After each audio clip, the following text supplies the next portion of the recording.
And I'm very pleased to speak to this petition today and want to acknowledge and thank the nearly 13,000 people that signed it. And they signed it because they care. They care about our fire services. They care about the funding and the resources, because Victoria is one of the most bushfire-prone places in the world. And you would think by now Labor's had a long time in government. They've had plenty of opportunity to ensure that we've got it all together in Victoria, but no. We are way behind. Now, I know Mr Batchelor speaks of record funding, but really what we've seen from this government is record waste, record debt, record interest. And just the waste, I want to share with you a little story about what's happened in Bendigo that I've been informed about. But there is a station, a fire station in the middle of Bendigo that was meant to be rebuilt, and that was meant to be commenced in 2020. It was announced by the Labor government in 2019. Meant to be starting in 2020. Guess what? Not a thing has been done. But a temporary station has been built just a few kilometres away, and it was meant to be repurposed off to different stations and meant to be finished in 2021. But really, it's finished in 2022 and it's sat there vacant. This is over $2.4 million that's been wasted on this building that is just sitting there empty in the Premier's electorate. I cannot believe that we are in that situation now where promises that were made nowhere near completion, and the waste continues. I think under this government it's like saying wedding. Everything, the price seems to go up. But I know with FRV there's been a number of issues. They've mentioned Ballarat, that actually the population, Bendigo's slightly bigger than Ballarat, and yet Ballarat has 2 FRV stations, 3 pumpers and 20 firefighters. Bendigo just has the 1 station, 2 pumpers and 12 firefighters. So there's a bit of a disparity there, despite being the Premier's electorate. They've had problems with broken doors, problems with trucks breaking down.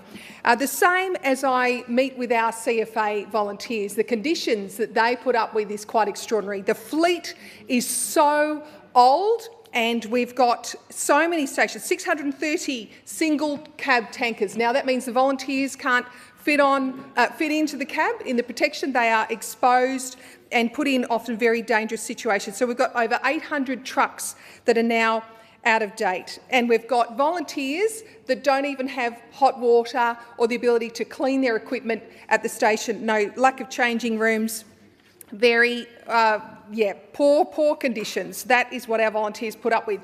But what did this government do? Great idea. Let's introduce the emergency services tax, and guess what? We are going to charge volunteers more, particularly farmers that have just seen costs escalate. And I think so many people are questioning, where is the money going? Where is the money going? And we see that time and time again. Melbourne, we've had mega projects, a blowout under this government, over $50 billion wasted. We've had corruption as well, and that's been estimated at $15 billion, possibly up to $30 billion. Jeffrey Watson, the barrister that looked into that issue, has flagged that, and yet this government doesn't want to look at that situation. They are refusing to hold a royal commission. And I think when you continue to tax people, we've had over 67, I think, new taxes or increased charges now under this government, you think they'd be looking for every opportunity to take the pressure off taxpayers. But no, they keep adding tax because their debt is out of control, the interest is out of control, and yet there is a massive waste of funds with this corruption.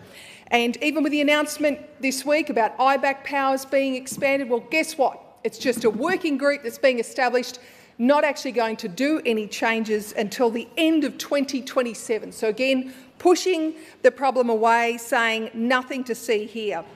It's kind of just been absolute chaos under this government. And yet regional areas where we need infrastructure, under this government, just 12% of new infrastructure funding comes to regional areas. We have 25% of the population, and we need to ensure that we get our fair share of funding so that we can invest in the infrastructure we need in regional areas. But I do want to thank our fireys.